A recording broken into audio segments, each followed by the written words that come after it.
Welcome to Midnight Menu Plus One. I'm Grant Morris, sitting in for Ray Canata. And I'm Margot Moss. Midnight Menu Plus One is a food lifestyle show on the podcast network, itsneworleans.com. Brought to us tonight by Petite Pet Care. While you're at work or on vacation, you don't have to board your pet. He can stay in the comfort of his own home. For loving care when you're not there, Petite Pet Care. Find them at petitepetcare.com. I wonder why they say he can stay, not she. Or it. Are most pets he? Cats are mostly she, you tend to think. And dogs you think of as he, right? Anyway, each week on Midnight Menu Plus One, Margot and Ray invite a member of New Orleans' restaurant and food community to join them and invite them to bring along their own guest, a plus one.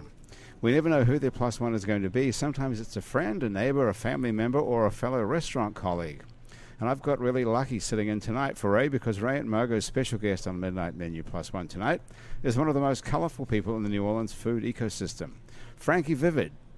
Frankie is the wearer of many hats, most of them related in one way or another to scantily clad or naked women. Frankie is the producer of internationally renowned burlesque shows, Superstars of Burlesque, and the Burlesque Hall of Fame. He's the co-founder of the live event and website Naked Girls Reading, which you can find at nakedgirlsreading.com. And if you're wondering how any of this gets you invited on Midnight Menu Plus One, Frankie Vivid is the creator and principal contributor to the blog, website, and way of life Cooking for Strippers, which you can find at, guess where, cookingforstrippers.com. Frankie, welcome to Midnight Menu Plus One, and Thanks on behalf of all of us, happy birthday. Thank you very much. Thanks for having me. You're welcome. Is it actually the day of your birth? It is October 6th, 1912. Feels like it some days. Yes, it's today. It's my birthday. Well, you look great. Thank you. For being that old. And we 108. really appreciate you joining us on your birthday. Absolutely. Thank you. Absolutely. And I wanted to just start out. I mean, obviously, you come from you have an entertainment background. Yes. But I'd like to know what inspired you to write about food. Why a food blog? Well, my wife and I, years ago, we started, we travel a lot. And so when we're at home, it was like, we need to not eat out. We need to make our own food. We need to try and just really, undo the damage that gets done when you travel all the time. So I began to. She was always a cook from the time that we met, and I was like, I want to learn this. I really want to get in touch with what I'm eating. So just started to cook, recipes online, just see what I can do, watch food shows, that type of thing.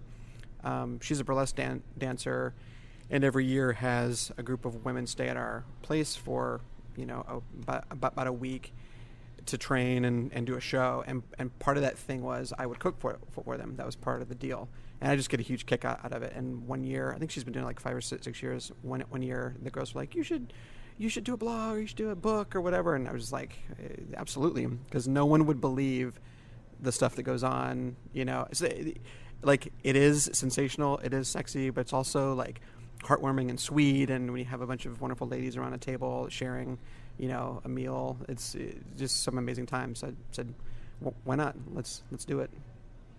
Okay, and so I was looking back over your blog, and I have to say, for someone that you say you have no cooking experience, right? Like no training. No training at all. And y'all do it together, and well, the recipes are pretty well written, I would have to say, and it's funny. They're witty, and there's stories to it, but it's also very clear. Like, maybe, I'm completely dyslexic, but I feel like they're very accessible and easy to understand, and like, you make comments like, take a handful, and but use both, then do another handful, and you use very descriptive words.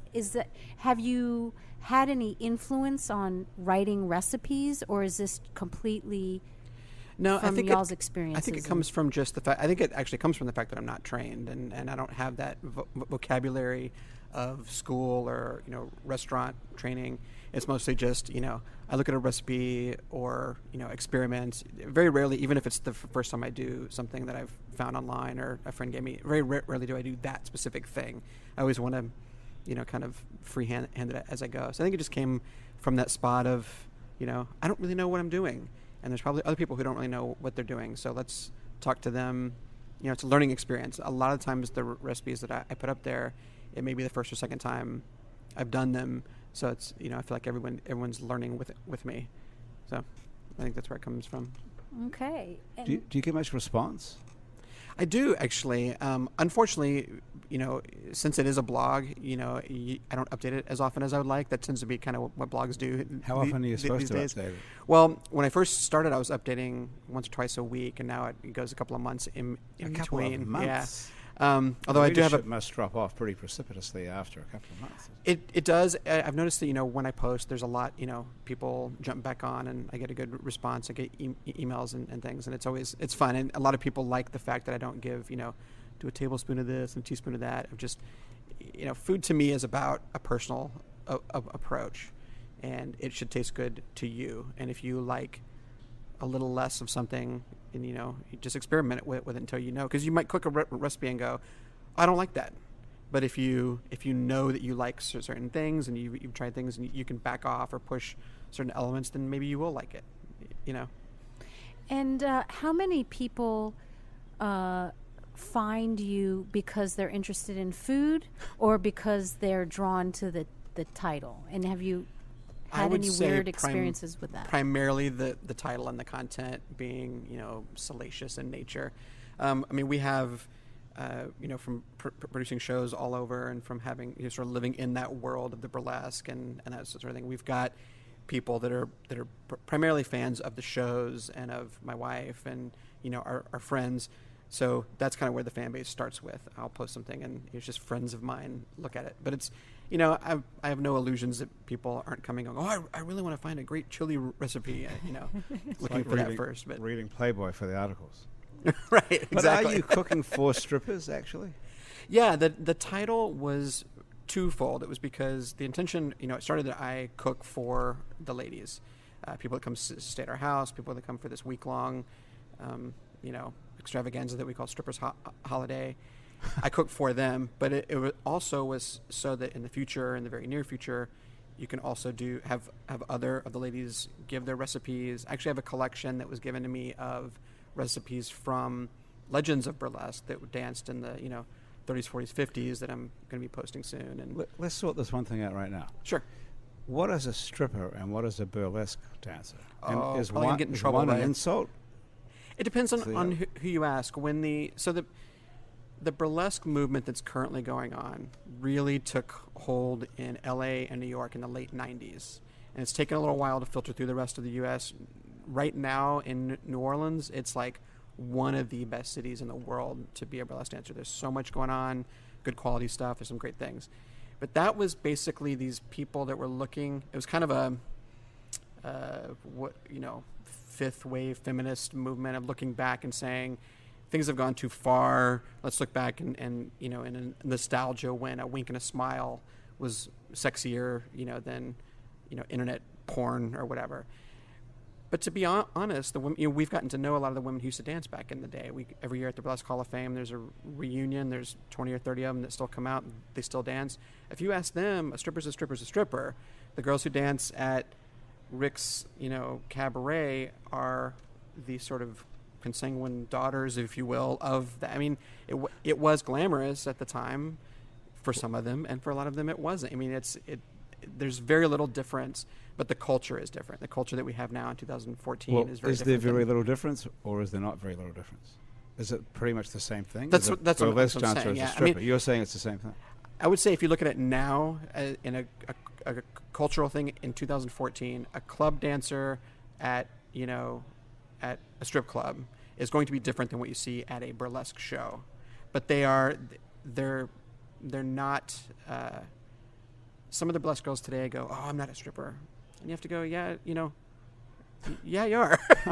And I get what they're saying. They're saying I don't go in and hustle people for lap dances, and I don't do, that kind of stuff. But Heroin. it's really you shouldn't really start parsing that stuff out too much, because then I think you lose a part of what the burlesque thing is about, which is it's entertainment, it's stripping, it's fun. So what do strippers like to eat? Well, I cook a lot of meat. They do a lot of carbs. It's funny when they need energy, like they need energy. protein and. It's like athletes. Yeah. Especially when they're coming in for this week to stay with my wife and teach, because every year she's got like 10 girls who come, and it's different. We have some girls that come every year, but she tries to mix it up, and they'll come in on like a Tuesday because they start class on a Wednesday, and they come in and they're all fresh faced, and we're gonna do this and that this week, and we're gonna go out here after class and all that. And I sort of laugh because I know that the first day of class they're gonna go in and she's gonna teach them for 5-6 hours. They're gonna come home and just collapse on the couch, and they're going to not do anything, just turn on the TV or talk or whatever. And so that night, it's a lot of, pasta or a couple of, handful of pork tenderloins for everybody. And, you really, they eat. They like my fries. My French fries are like a huge hit. It's like a big deal. I usually go through about, a few tubs of ranch dressing every time. So you hand cut your fries? Mm-hmm. Do you hand cut? Yeah. And I saw... you have a recipe for your a ranch style dressing. Mm-hmm. Is that? Yeah, that was actually one of the first things I ever did. We were, my wife was on the phone once. And I was trying to make something, and I was like, damn it, we're out of ranch. And I just thought, I have to have this stuff here to make. I mean, what is that? So I looked online and went, oh, it's this, and that. I've got it, and I put it together, and I've never bought ranch since. What actually is in ranch dressing? Mine is, it's mayo, sour cream, salt, pepper, dill, onion, garlic powder, parsley, and chives. You had all that in the house? Yeah. It's, to be honest, I don't know where we got it, because before that moment I couldn't have told you what was in the closet, or in the pantry, but, All right, I want to step back a little bit. Sure. Where, how long have y'all lived in New Orleans? We've lived here now for 2 years this month. Originally from Chicago, and we started coming down in 2007, 2008 on vacation and just got hooked. Okay, and y'all decided to... Is this your primary residence, or do y'all go back and forth? It's about half and half at this point. We consider this, like if you ask me, this is my primary residence. If you ask Michelle, I think she says that Chicago's hers because she still has the school up there, and a lot of what we do is still up there. But I mean, this is definitely where our heart is here. Okay. Well, we would like you to introduce your +1, your mystery guest.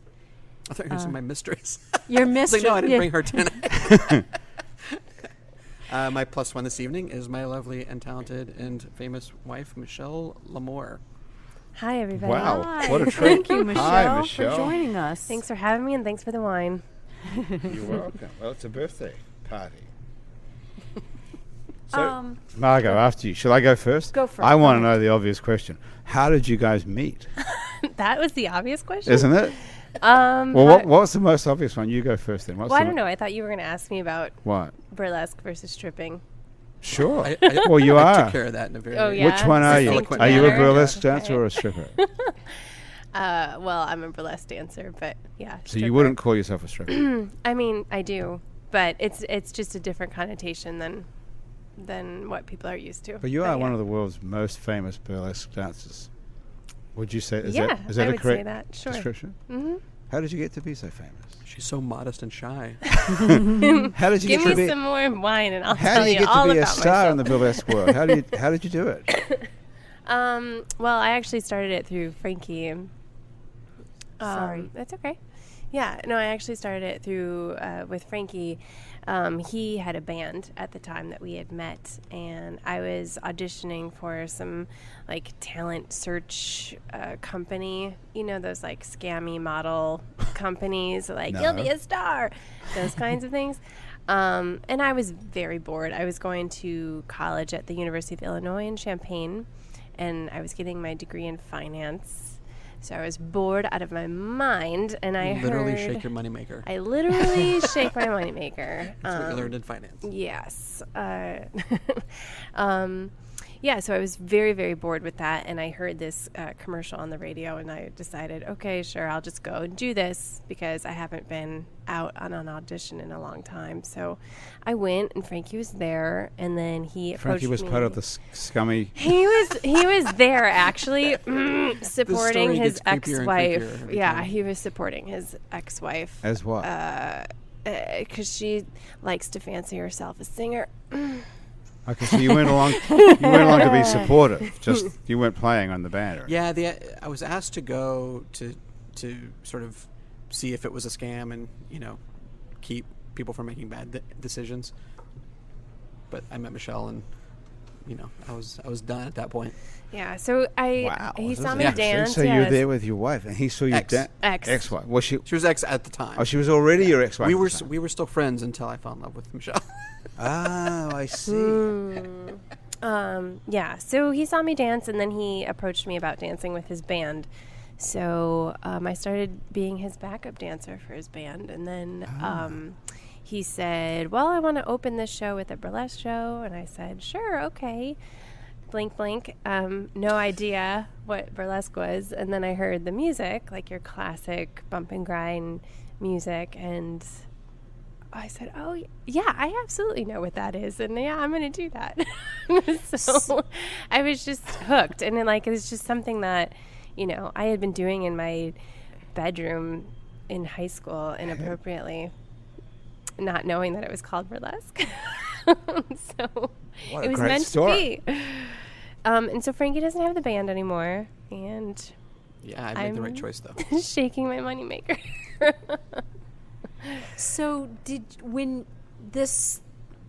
I'm sorry, I'm a little confused. Was it a talent search for singers? For singers, dancers. For a band? No. It was like a thing. No, that he comes was through just town. there. He Basically. just happened to be there in an audience fashion. Oh, Yeah. okay. And it was a rock band, and she danced to a Metallica song, but like a kind of a would you call it jazz dance? What style? Yeah. Something like that. And I was like, Interpretive that's exactly dance. what we were thinking. To a interpretive Metallica dance. song. Yeah, it was exactly. I What was kind like, of this is drugs what were you I've been guys looking on for. at that Yeah. time? Were you No. doing a lot of drugs? No, None. never. Actually, Yeah, it's true. Never. Mm-hmm. You're doing interpretive dance to Metallica. Totally straight. it wasn't interpretive dancing. It was like jazz dancing. I don't. Do you know what that is? I don't know what jazz dancing. You don't know what jazz dancing is? Jazz have you hands? seen? I don't No. know. Okay. Have you seen? So you think New you can Orleans dance? jazz. Have you Yeah. seen that? No. Yes. I mean, you haven't it's sort seen of like that? the- Oh my God, Margot, what do you do all night? Cook and eat? Don't you watch bad TV? I do, It's but a it's not crappy even. ass show. Yeah, it's Okay, terrible. so it's like it's- they have these judges and people who think they can dance come up and I guess they Well, they can. they do it on purpose. Some of them are really good and some of them are just dreadful. Yeah.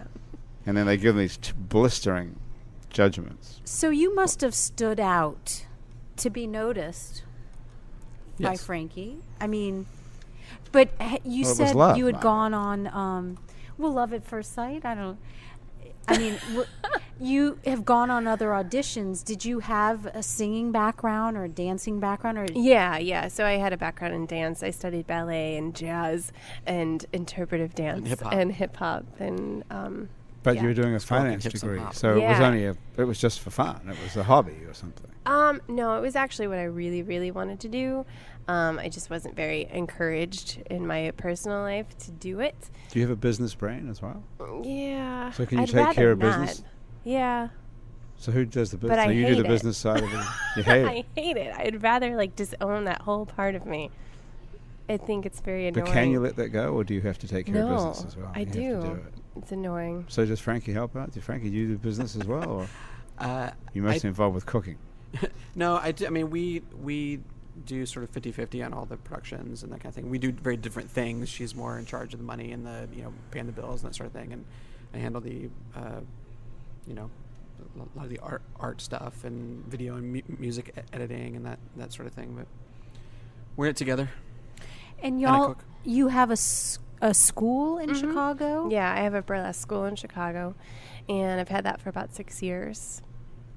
And like someone can anyone come and take classes, or is it for only aspiring burlesque dancers? Or yeah, anybody can come take classes, but a lot of people who come kind of get hooked and then they want to perform, and so if they want to perform, then I provide an outlet for that as well. so is there a stage and stuff where performances occur regularly? Yeah, we have a stage actually across the hall. We have a club out there as well. We do some shows, some smaller shows there, but we also produce bigger shows at bigger venues and, do more spectacles.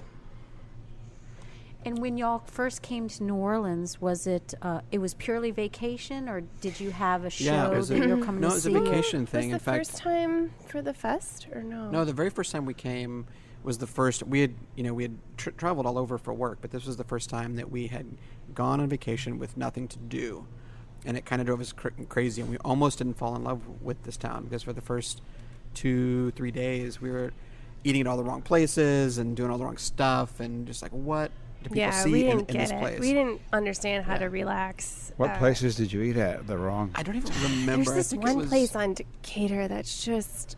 Which place was You it? stayed in the awful. quarter? Did you not leave the we quarter? stayed in the CBD. CBD.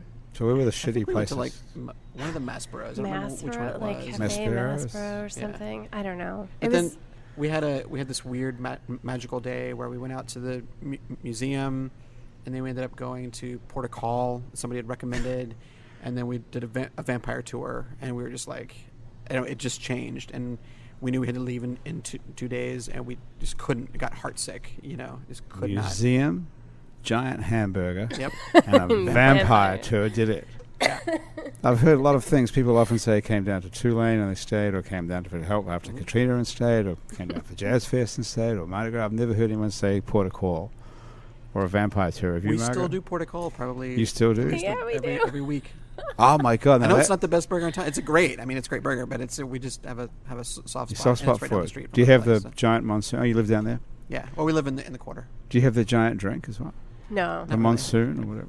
No. Bourbon. Just the bourbon? Yeah. Bourbon And burgers. sometimes a salad. But their ranch does not compare to Frankie's. Oh, that's sweet. Uh-huh. So what was the turning point that made you actually move here? It just got harder and harder to leave, and there's too many tears and too much pining for New Orleans while we were in Chicago, and we organized trips and brought friends here. How many years in a row? 2 years? 3 years? 3 years. We brought like 30 people down from. So from y'all are Chicago. like ambassadors for the city. Oh, yeah. Yeah, yeah. for Yeah. sure. Oh yeah, we we're always like sending people down here and like check out this and that, and yeah. And Frankie was starting a tour company, the Red Light Tours, and it's telling the story of Storyville and brothels, and the place where we live used to be a brothel, not actually too hard to come by in this city, but Can't swing a cat. he was sort of doing like a test run for this tour, and then made friends with the people in this building. And so we got to go in the building and see, where the Johns would hide when the cops would come and raid the place, and see the money box where the madams would pay off the cops, and just got to be in this building. And then when we left the building, I saw a for rent sign there, and I was like, Frankie, we have to have this place. And so we contacted landlord. By the time we heard back from the landlord, we were already in Chicago. But the place was available, and it was furnished. And we signed on the line, and we didn't even see the apartment until 3 weeks after we had sent in our deposit and signed the lease. So luckily, the place is gorgeous. And that's where you live today. Who is Yeah. the? Isn't it which Which brothel? brothel? Oh, it's actually the Norma Wallace okay. place on Conti. Yeah. That's Are you familiar with the various brothels down here? a few. I do have some family members that I heard some stories, and also the self-appointed mayor of Storyville, Tom Anderson. Mm-hmm. I have a lamp. Do you from his really? home. Yes. Wow, Oh, that's exciting. cool. So I covet it, Okay. I bet, yeah. and So you're hooked up there. so it's yeah. Yeah, we're in Well, I Norma's mean, place, I and just I think that's But a Frankie, nice- when you guys met, were you known as Frankie Vivid or Wally Shaw? I'm not sure what the other name was that you mentioned. Is that really? That's not you? Where did you get that? You guys Where dug did you deep. get your information? Well, not really. I typed your name Grant's into Yeah, actually, it comes Music up. Wikipedia. guy. I typed Oh, it into wow, look at Wikipedia, that. and this I'm looking at some and the past. story about this band called Deatophobia Oh came my out, God, are you sweating? I'm sweating. Sweating. which is really actually some really good music you used to play. Well, thank you. When we met, I was Frankie Vivid. You were. Yeah, I spent some years in the alternative side of the gospel music thing, doing, Christian rock and roll, and that's where that came from. And when I started to split from that world, the band that I was in was called Massive Vivid, and we decided we were all going to go by the Vivids. We'd all change our name. Our last name would be Vivid. I was the only one that did it. And just, honestly, Frankie Vivid is more who I've always been than the other name ever was. It's like, Is the other name your real name that you were born with? Like Yes, a given That's name? your real name. Yeah. So you've turned your back on your whole past, your whole identity.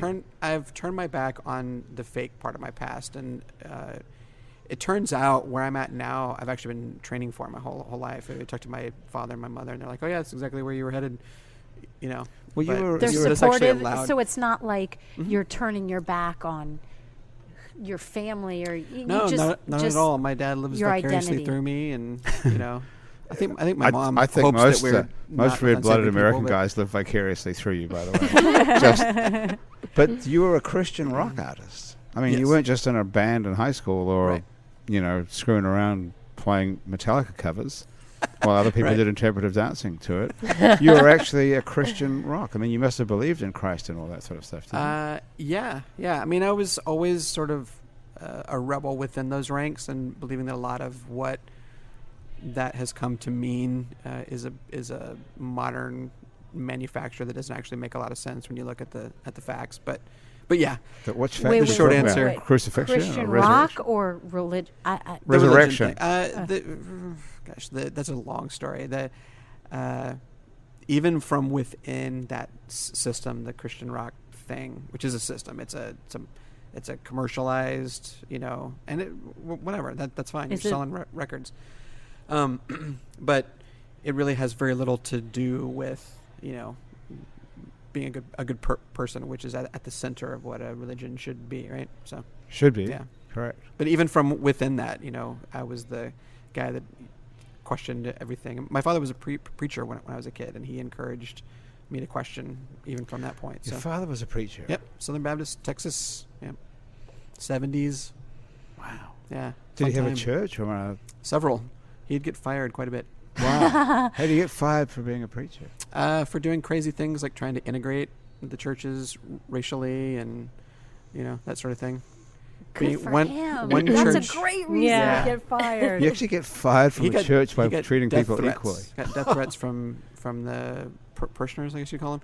Yeah, we were at one church that was about 15 miles outside of Vidor, Texas, which is the Klan headquarters, and he didn't realize he had deacons that were Klansmen. And Oh my God. This is how you grew up? oh yeah, But you also ran a Playboy ring in the church. out of one of our churches. Yeah, What I does a did. Playboy ring mean? We would get people to steal Playboys from their dads, and we'd sell them. And Yeah, he had a little operation going. So you've been an entrepreneur your whole life, and in the adult entertainment. Yeah, I Naked guess women so. is still the theme. Yeah. I noticed. It's classic.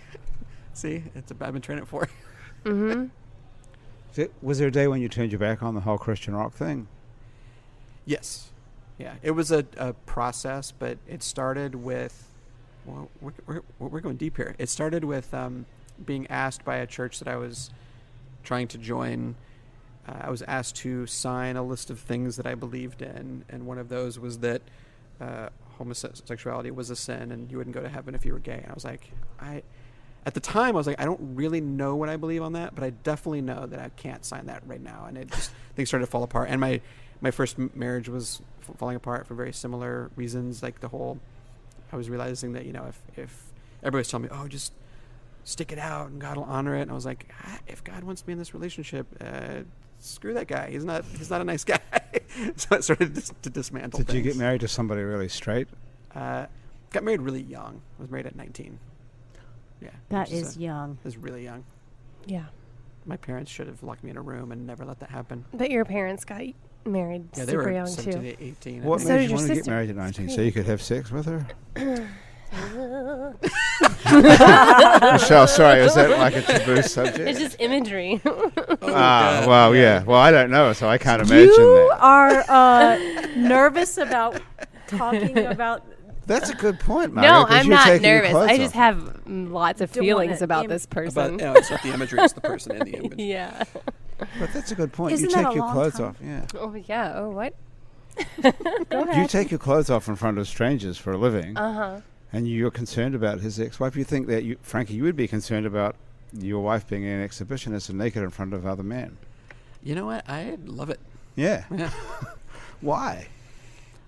I don't know that I could tell you. I mean, I kind of don't want to know why, because I think it'll destroy some of the mystery of it. But Well, there's pride. I mean, you can be proud of someone who's a great performer and beautiful. There's a little like validation of I must be pretty great if you know if she's with me and people love her. I don't know. That might be part of it. I also think there's voyeurs and there's exhibitionists, and then there's like maybe a third kind of somebody who really loves the person he loves being an exhibitionist. I don't know. Not that you're an exhibitionist, really. You're actually really shy. Yeah. I don't know. I mean, I don't know. I can't that get I her to the country club, but Would you get know into what? the They don't country pay club? enough. it's a lot of sunscreen for me, and at night there's a lot Sunscreen. of bugs. The country club, you know that place. Bywater. Oh, that country club. I thought The you meant gym the in real Bywater. country. Ah. You're thinking like I thought New they were trying to Orleans join the New Orleans Club? Country Club and play No. golf or something. We'll never play golf. No. Well, what's it like being a performer like that, taking your clothes off for a It's living? great. I highly recommend it. I don't think anybody would pay to see me take my clothes Oh, off you'd for a be living. surprised. No, really, it is. Yeah, It is super fun, Is and it? it's allowed me to travel to places I never thought that I would go to. It's allowed me to meet people that I never thought I would be friends with, or expose myself to a lot of literally expose myself to a lot of new ideas, and it's really fantastic. And I grew up in a born again Christian home. You did too. So I that's hear interesting. Where was Frankie that? on this stuff. Although I didn't listen to Christian rock because I thought it was crap. It was. But I Myself tried. included. I What did you tried thi- so what did you hard think of to Frankie's like it. band, I David actually Fergie? I didn't know it, but I knew a lot of the people that he would be on tour with. But I tried really hard to like it. I just hated it. I just got no thought soul, it's which is got funny. no soul. There's no like sex in it. It's just awful. Which is interesting about New Orleans is that I'm just now coming to terms with my gospel upbringing and being able to go out and hear a band play, just a closer walk with thee, or these type of things, and just love it and cry and feel very But gospel emotional. is different this- than Christian Well, music. yeah, because when you hear Kermit Ruffins or whatever do it, it's very different. There's than hearing like it in feeling and life and experience absolutely. in that, and not DC talk. But your band was sort of techno-industrial sort of Right. stuff. It's electronic. From what I've heard of it, which I listened to a little bit after I discovered this on Wikipedia, I think it's pretty good. You can hear his Actually. music online. Haven't you heard it? Well, I've heard it. I just didn't know it was like in the You world. can hear everything online. Yeah, there's whole like fan clubs and message boards Oh and yeah, stuff not about really Deitophobia. not a month. Check I it should out. probably goes Google by. you. Who are you? I still fairly regularly get emails from people or Facebook sort of from people saying that they're praying for me and wish I'd come back to the flock, and I'm disappointing God and all that stuff. Well, how do you know you're not? Wow, that's a Because good question. we're here talking to you. Yeah. Well, I want to know, Michelle, if was your family supportive when No. you? No. Just generally speaking, no. No, not supportive at all. But do you have? Because I thought I read in your blog how you made homemade pasta on a whim, Yeah. and that it was delicious, and that your mother-in-law.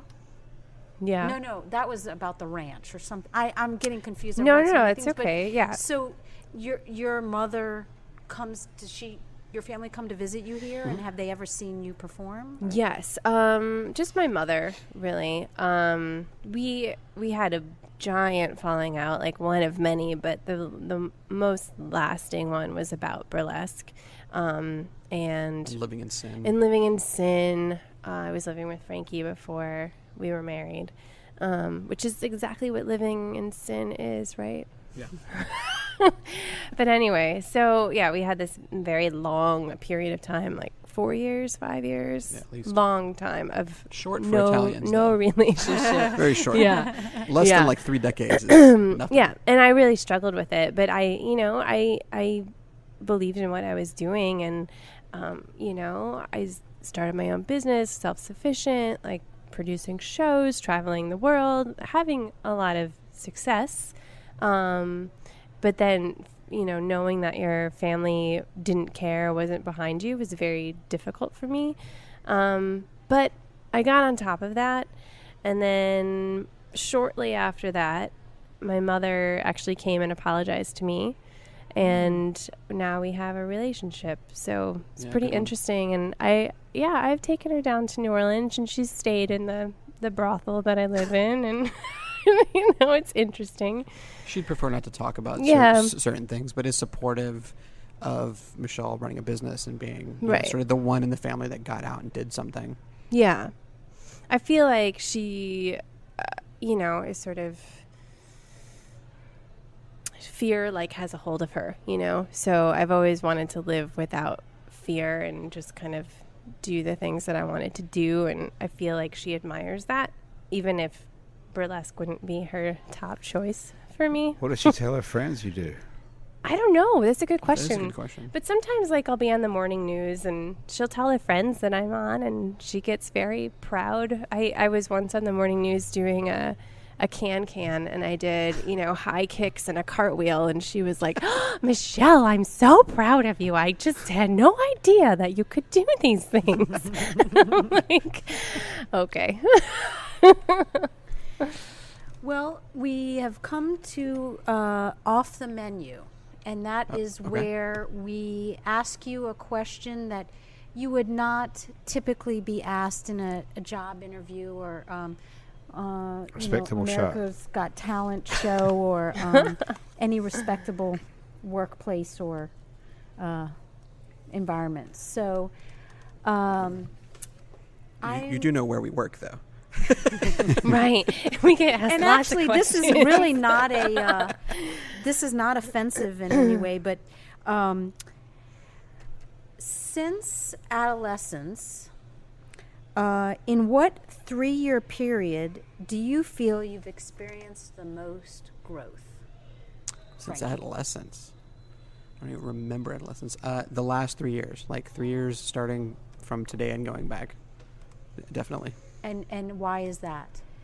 What did you experience? Well, besides that being the period that encapsulates our life here in the city, which is, every day is a growth and learning experience.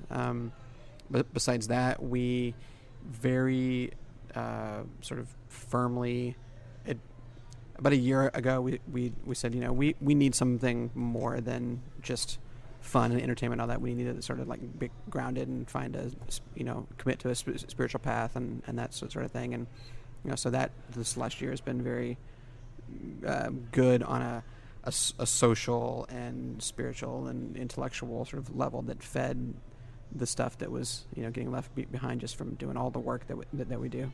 Okay. So have you found a strong sense of community here besides just enjoying the city, in that past year? Unbelievable. Yeah. We've found, we've got friends all over the place, in every major city in the U.S. and, whatever. We've got people that I would call dear friends. In Chicago, we've got a really great network of phenomenal people, but there's just something about the people that we know here and the life that they are just sort of open to that just, it's incredible. Yeah. Wonderful. Congratulations. Well, thank you. Okay, Michelle, Grant, I have you a question for you that ties into your spiritual journey Yes. over the last 3 years. Do you believe that your life is predetermined? and all your success and everything that's happening to you is predetermined, or do you believe that it's all your free will? Well, I feel that, like, we talk about this a lot. If he hadn't been married to that lady, would he have met me? Would they? There's just sort of ifs and I sort of feel like you have this purpose, and I feel that it's there for you. But the unfortunate thing is I think a lot of people don't stumble upon their purpose. So I feel that perhaps your purpose might be predetermined, but I don't think that what you do with that is predetermined. So you have to find it yourself. Yeah. You have to actively seek out I whatever. I think you have to seek it out. And where'd that purpose come from? Is it God-given, or is it in the universe in some other way? I feel like it's in the universe, like it's in the energy. I don't know that it was God-given necessarily, or whatever you might consider God, whether it be God or something else. But I definitely believe in a higher power. There's too much magic to not believe in that. That's a pretty good answer. What do you think? We feel like fate is a magnet. It's not predetermined, but it's a magnet, and you can be drawn to it, or you can ignore it, and it's very easy to ignore. Because truly, the hardest thing that I have ever done and continue to do is follow my dream. That is so difficult, and nobody tells you how difficult it is, because there's people standing at every turn saying no. There's so many obstacles, but it's just the courage to keep pushing through and keep doing it. I feel like you can easily look at people, on the Tonight Show and just think they just got so lucky, and it's like it's not that. It's like to have the strength to persevere and keep going, and when you think everyone's against you, that's yeah. Is everyone against you? No, they have been for sure. Yeah. Everyone? Certain people. Not everyone. Other than your family. Of course. But I've picked a path that isn't easy. I've picked a path that's doesn't have a path. Truly, I'm creating the path. It's not like even being a musician is difficult, but there's a path. There's several paths that you can take within that, But as far as what I'm doing, it's very easy to look down upon it. It's very easy to disregard it. It's very easy to misunderstand it. So, I feel like I have this opportunity to educate people and show people an alternative to sexy entertainment. And do you have women discussing body issues with you? Yeah. Mm-hmm. It's a big thing, and it's one of the hardest things, I think. I would think so too, because we all have this idea about what we're supposed to look like, especially women. It's much more difficult for women. I would think to have the courage to take off their clothes and not look like what you saw on Playboy when you were 15. Right. Probably. Did they have airbrushing back then when you were? I think they had Photoshop. I think they spent more time in the makeup chair than they do, because they didn't have the Photoshop then. Right. I don't know. No, she gets cards, letters. I'd actually dug one up.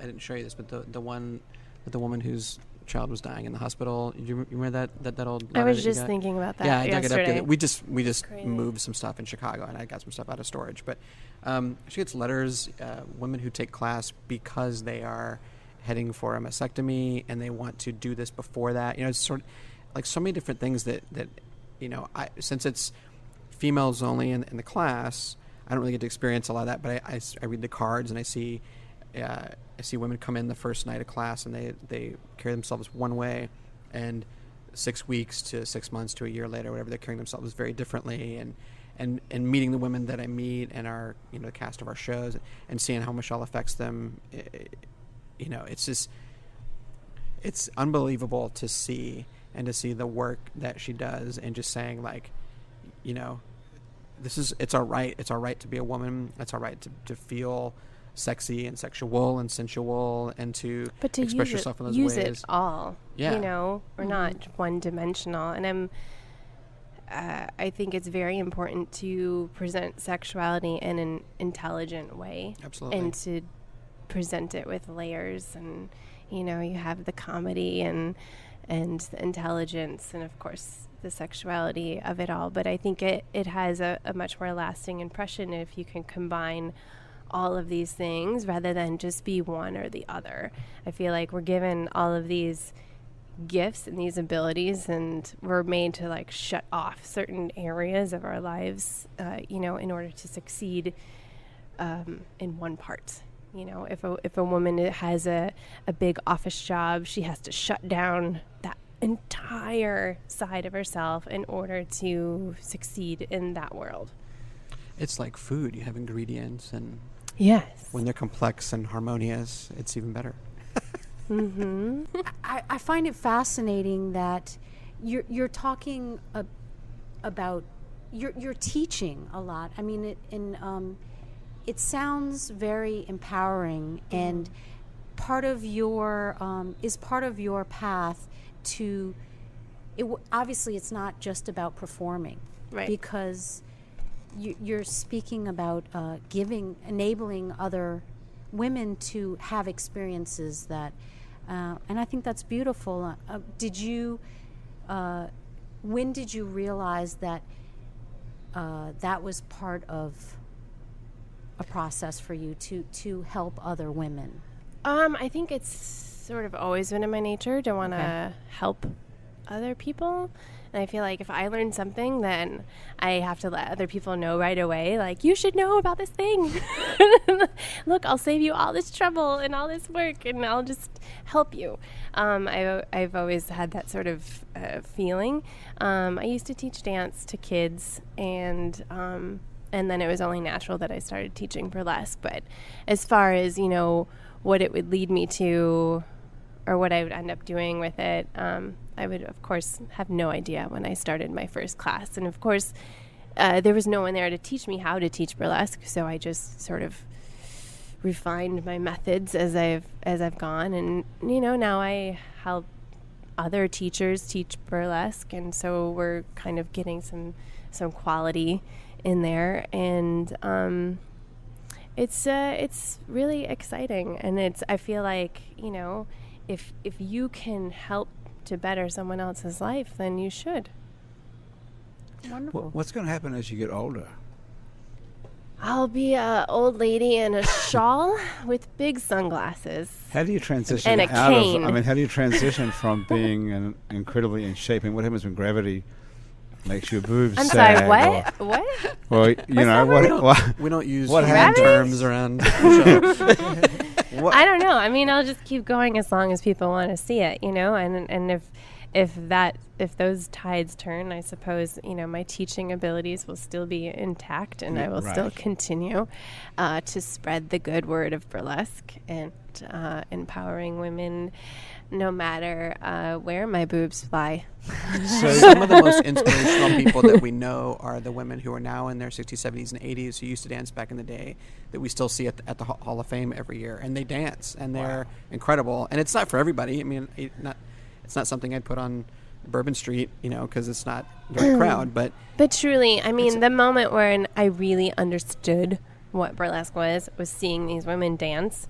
And it's not like they had the moves and they could still, you know, or the bodies do high kicks or cartwheels, but they had the look, and they had it in their eyes, and they had the walk, and they had the confidence, and they had that just that entertainment know-how, you know. And that's when it clicked, and that's when I got it, and that's when I was in all the way. Well, y'all, unfortunately, we could interrogate you all night. We'll come back next week. Yeah. But we've come to the end of our show, so we'd like to thank you so much for joining us tonight on Midnight Menu Plus One. And Frankie, we really appreciate you joining us on your birthday and bringing your lovely plus one. Absolutely. Michelle L'Amour. I will say, I don't know if this is all right, but we are producing a show at the Joy Theater on November 15th. It's going to be a huge show, and it's going to be fantastic. Local talent, international talent.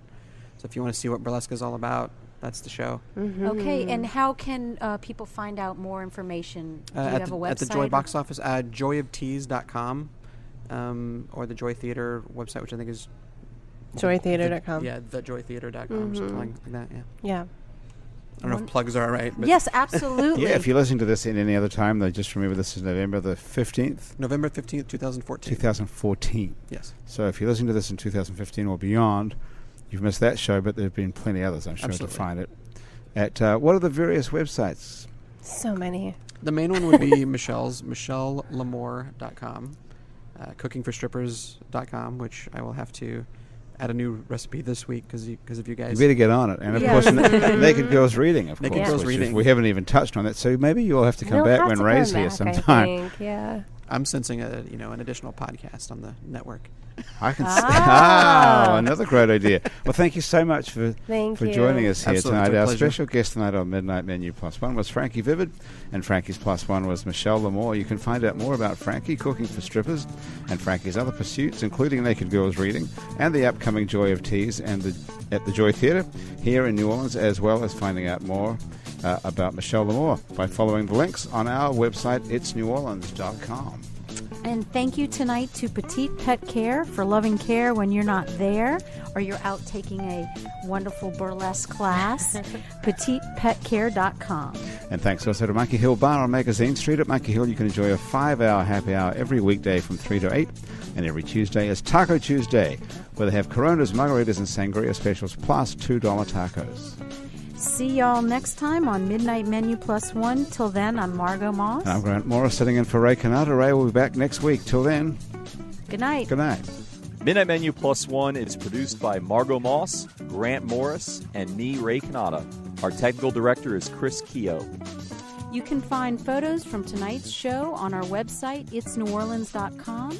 On itsneworleans.com, you can also check out our blog. You can listen to lots more episodes of Midnight Menu Plus One and our other shows, including Out to Lunch, Happy Hour, True to the Game, and Mindset. You can hook up with me and Margot anytime by following Midnight Menu Plus One on Twitter, Facebook, and Instagram. You can also Google Midnight Menu Plus One, and we come right up. The fabulous audio quality of this show is brought to us by PreSonus Audio. For more information about PreSonus recording equipment, go to presonus.com. Midnight Menu Plus One is a production of INO Broadcasting for itsneworleans.com. For all of us here at Midnight Menu Plus One, thanks for joining us. I'm Ray Canada.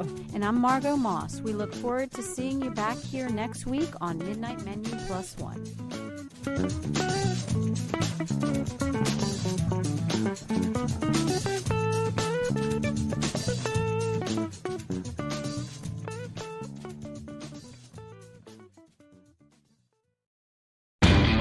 You know Labor Day signals the unofficial end of summer, but not the end of your outdoor projects. Lowe's helps you do it right and helps you save with Labor Day deals throughout the store. Shop now and get 2 bags of Stay Green Potty Mix for $12. And keep your lawn looking neat and trim with a Craftsman 2-cycle 17-inch gas string trimmer, now $20 off at just $119. Whatever's still on your to-do list this Labor Day, do it right for less. Start with Lowe's. Offers valid through 8/28. Soil offer excludes Alaska and Hawaii, U.S. only.